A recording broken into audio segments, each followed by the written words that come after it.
Benjamin Graham, the father of value investing, wrote the famous book, The Intelligent Investor, in 1949, and its teachings are as highly lauded today as it was then. In this book, Graham teaches us to be smart and patient in our investment choices and look beyond the hype and stay rooted in real value. This classic book is a keystone in Warren Buffett's methods and informed generations of investors. Here in this video, we will tell you some of the main key points from this book that will help you to master the art of investing. Make sure to subscribe to our channel first and press the bell icon. Let's dive in. Investment versus speculation. The two main ways people approach the stock market are as investors or as speculators. Investors prioritize safety and steady returns, thinking about the long-term potential of their choices. On the other hand, speculators chase quick profits by trying to guess short-term price movements. Graham firmly believes that the key to successful investing lies in a disciplined and long-term approach, rather than taking risks with short-term speculation. He urges readers to understand and adopt the mindset of an investor for more reliable and consistent gains. The defensive and the enterprising investor. In regard to investors, there are two kinds of investors according to Graham. The first is the defensive investor, who wants steady growth without taking many risks. They usually spread their investments across various stocks and bonds and don't obsess over market changes. The second is the enterprising investor, who actively manages their money, does thorough research, and is more open to taking calculated risks for potentially bigger rewards. Regardless of the type, Graham highlights the importance of always ensuring a safety buffer when investing. This buffer, or safety margin, is the gap between the stock's purchase price and its real value, which can help shield against significant losses. Mr. Market. Graham introduces an idea using a character called Mr. Market. This character is a hypothetical business partner. Every day, he suggests a price to either buy your part of the business or sell his part to you. Sometimes he feels good and quotes a high price, and other times he feels down and suggests a low price. The smart move isn't to get carried away by how Mr. Market feels each day. Instead, you should think about the real value of the business.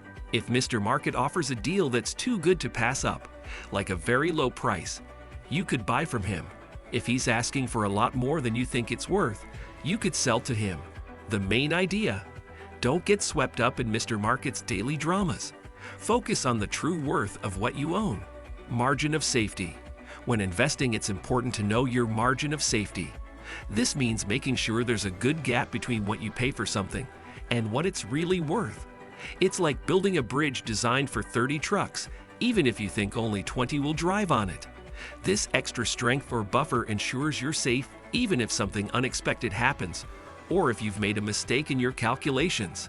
In simple terms, always leave room for error when investing and aim to pay less than what you believe the investment is truly worth. This approach is central to smart investing. The importance of diversification.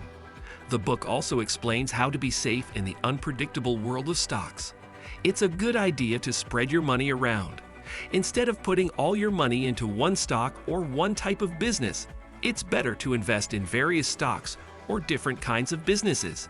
This way, if one stock doesn't do well, the others might balance things out. Think of it like not putting all your eggs in one basket. By doing this, you reduce the chance of losing a lot of money if one investment goes down. Intrinsic value and market pricing. It's important to know about the real worth or intrinsic value of a company.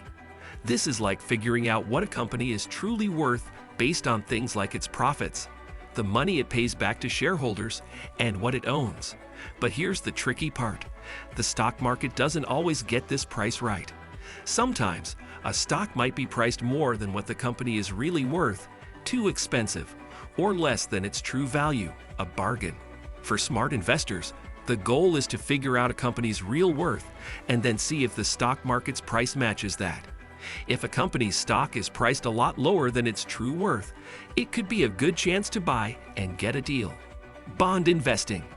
Graham believes that not only should investors look at stocks, but they should also think about bonds. Bonds are like loans that investors give to either the government or companies. In return for this loan, these entities promise to pay back with a bit of extra money, which we call interest. Now, here's why Graham thinks bonds are important. Stocks can be unpredictable. Their prices can jump up and down based on many factors. But bonds are more stable. When you invest in a bond, especially ones from reliable sources like the government or big, established companies, you have a clearer idea of what you'll earn. They promise to give you regular interest payments over time. Dividend policy. It's really important to know about the dividends, the money a company shares with its stockholders. When a company regularly gives dividends, it usually means they're doing well and have been stable for a while. For someone looking to invest wisely, checking if a company has been consistent with its dividend payments is a good idea. It's like spotting a runner who always finishes races. Even if they don't always come in first, their steady record suggests they're reliable. So, for investors, a company that consistently pays dividends might be a safer bet, showing that the company is strong enough to share its profits. The price-to-earnings ratio. Graham also focuses on the P/E ratio to help figure out if a stock is priced right. It's like comparing a company's current price to how much money it's making. If the P/E ratio is low, the stock might be a good deal. But Graham also says it's essential to look at the bigger picture. Just like you wouldn't buy a car based only on its color, you shouldn't judge a stock by just one number.